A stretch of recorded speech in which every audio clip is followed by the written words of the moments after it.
Hi there, it's Catrin. Thanks so much for joining me. This video is about your to-be list, your list of the things that you want to be, and it is not your to-do list, which is your list of things to do. This video is about the difference between the two and how you make your to-be list more important than your to-do list. It is based on my coaching expertise and it's something which I do with clients a lot. In the next 4 or 5 minutes, I will in effect take you through a coaching session that I would, particularly the sort of session I would do with clients who were very busy and wanted to slow things down a bit. So let's talk about what the difference between a to-be list and a to-do list is. Okay, so a to-do list is all the things that you think about when you start your day. So when you wake up in the morning, what do you think about? Often you'll think, where am I? Where am I going today? Is everybody up? I need to get in a shower. I've got a busy day today. Maybe it's I've got too much to do today. Specific things I have to do today. Those are your to-do tasks. Now, if you start your day in that mental process, you are flooding yourself with loads of things that you need to do, but not much about who you want to be. Now, that makes you a very busy person, but doesn't necessarily make you a very fulfilled person or a person who develops and maybe by the time they get to their, to their 80s says, I had a good life. And surely the point of all of this, the point of life is to get to your old age and say, I lived a full life. I lived the life I chose. I lived the life that I enjoyed. I lived the life where my contribution mattered and was of significance and help to other people. So that would be my ideal when I get to 80. So hopefully that's also your ideal. Now, we've talked about what a to-do list is and how you tend to mentally create it first thing in the morning. Now let's talk about what a to-be list is. So a to-be list is what you would like to be. There's a writer called Viktor Frankl who has written a book called Man's Search for Meaning. Now I'll put the details in the show notes if you've not read it. If you haven't, I really encourage you to read it. It was written a number of years ago. Viktor Frankl was a Jew who went through a series of concentration camps, not just one, but several. And obviously he survived because he wrote afterwards. And he wrote this book, Man's Search for Meaning, to demonstrate his view. He became a psychotherapist after the war. But his view, which was, none of us can control what happens to us. And it is not the events in our life that define us. What defines us is the attitude we choose to adopt in response to events. Now, he's in a pretty good place to comment on this because he went through these concentration camps. He went through, obviously, starvation. He would have seen the most horrendous things. He was tortured. He talks in the book about, being in situations where he, for example, his fingernails were pulled out. And he talks about in all of those terrible times, what he thought to himself throughout was, I am going to survive this because I'm going to see my family again. In any situation, when he was, when he was starving, when he was, forced to watch people he loved go to the gas chambers, when he was being tortured, he was very clear that he was going to survive this because he had a greater purpose, that he had a greater meaning to his life, which was he was going to see the people he loved again, his family again. And he has written that in terms of the difference between those who survived and those who didn't survive the Holocaust, a lot of it was to do with how, whether people had meaning in their lives, whether they gave up or whether they had a higher meaning. Now, I wouldn't presume to comment on that. I'm just quoting from Viktor Frankl. He was there. Would be led by that because I wasn't there, obviously. But I think his writing is incredibly powerful about the idea of meaning. Now, how do we bring that into a modern setting? Well, it's the idea that in anything we do, we cannot just be busy. We need to have meaning. This is how the human condition soars. This is how the human spirit soars. It doesn't soar because we tick off our to-do list. When Martin Luther King gave his famous speech, it wasn't, I have a plan or I have a list. It was, I have a dream. And I think that's really, really important. Because plans and lists do not feed your soul or your search for meaning. A dream, a vision is what feeds your search for meaning. And as a trainer and as a coach, my job with clients is to help them find what their personal meaning is. And it is different from person to person. And this is where your to-be list comes in. Because your to-be list is your decision about who you want to be. And going back to what Viktor Frankl said, you can't be defined by events. You won't be defined by events.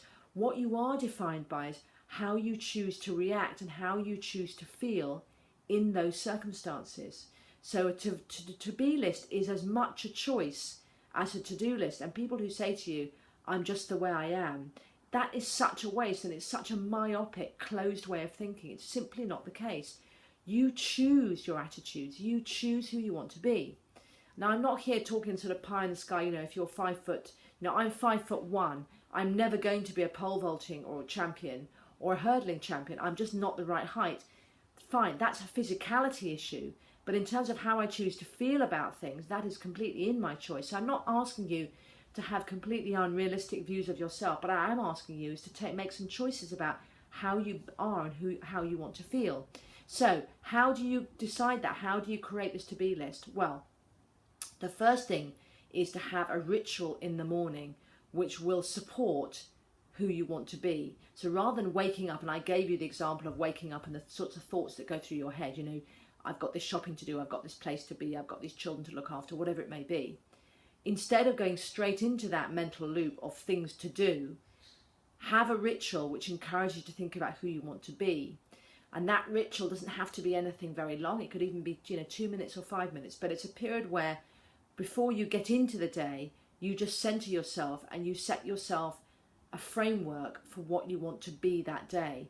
And you need to decide obviously what you want to be. And I'll probably do a different video on how you make decisions about who you want to be. But say, for example, you've been through that process and for example, that you want to be happy or happier, or you want to be brave, or you want to be curious, or you want to be an explorer. You need to make sure that you set your day with that as your priority. So when you're waking up in the morning, rather than saying, I've got to do X, Y, and Z, you say, I'm going to be happy today. I'm going to be brave today. I'm going to be curious today. But you set that. And you can even go to the extent of setting yourself particular goals. So I'm going to be happy today, and I'm going to do the following things to make myself happy. It may be I'm going to give a hug to my children. It may be that I'm going to smile at a stranger. It may be that I'm going to go and watch some comedy. Whatever it may be that helps you to feel happier.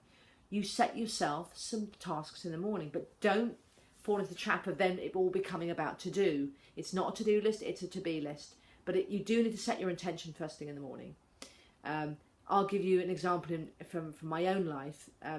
My meaning or my purpose in life, and this is the strapline that I live by, is to live the warrior's path but sideways. Now what I mean by that is I live a path that is about strength, obviously because I'm a strength trainer, but I'm also live a path which is about no compromise, no surrender, and living my life. But I also do it, as I say, sideways, which means I do it in a slightly different way. First of all, because I'm a woman in a man's weight training world, that makes it slightly sideways, and also because I have other skills that I employ with weights, so my hypnotherapy skills and my NLP skills. So I tend to do things in a slightly different way. I might take a mainstream activity, but I'll bend it in a different way, and that's my difference. So I walk the warrior's path sideways. That's what I do. You will develop your own strapline. It may be as simple as to be happy. It may be as simple as to explore the world, or to explore people, or to explore myself, whatever it may be. But you set those intentions in your morning routine. So for me, in terms of my morning routine, I'm focusing on feeling those feelings of bravery and tenaciousness, and doing things slightly differently. I feel those emotions first thing in the morning. I also have set myself some monthly goals. So although I do some quite scary sports, like I ride fast horses, I have a real issue around heights. And I'm admitting that now. I have a real issue around heights. It is in part hereditary. So I come from a big family, but all of my brothers won't even climb a ladder. That's how bad they are with heights. They they just can't cope with getting off the ground.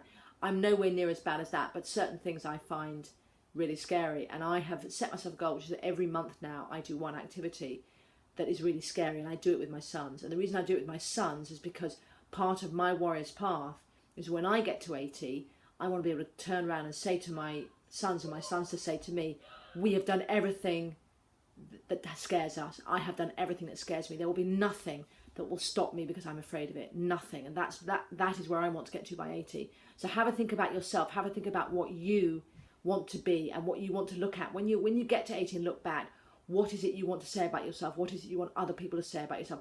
What do you want on your tombstone? What do you want to say? Mine will say, she took the warrior's path sideways. That's what mine will say. And I wonder what yours is going to say. So look at your to-be list. Set your to-be list first in the morning.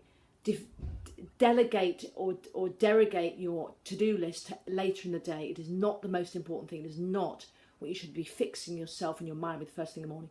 What a waste if you do that. Instead, set your to-be list and set your to-be emotions and set your to-be intentions first thing in the morning. There are some videos on this site about morning rituals. I've also written about morning rituals in some of my coaching books. If you have a look at, I'm trying to think of the right coaching book, probably any of the stop drinking books that have been written, then I'll put some links on this channel. I've got some stuff around morning ritual, all about how you set that morning ritual.